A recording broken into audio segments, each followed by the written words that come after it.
Hi, my name is Jess Milbach, and this is my ACTE 625 introduction video. So I am currently a third grade teacher in the Allentown School District, and we just went back to hybrid, which is pretty exciting. We were virtual for quite a long time, more than other surrounding districts.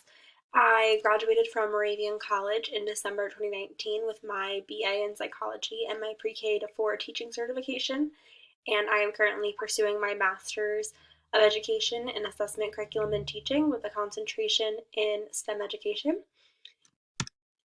And what I hope to learn from this course is I want to learn more information about how to incorporate assessments with validity using technology, learning more about performance assessments, and just looking at any new assessment measures that other teachers use in their classroom that I can learn along the way throughout this course. And my Easter egg to end my introduction video is my favorite book because of Winn-Dixie.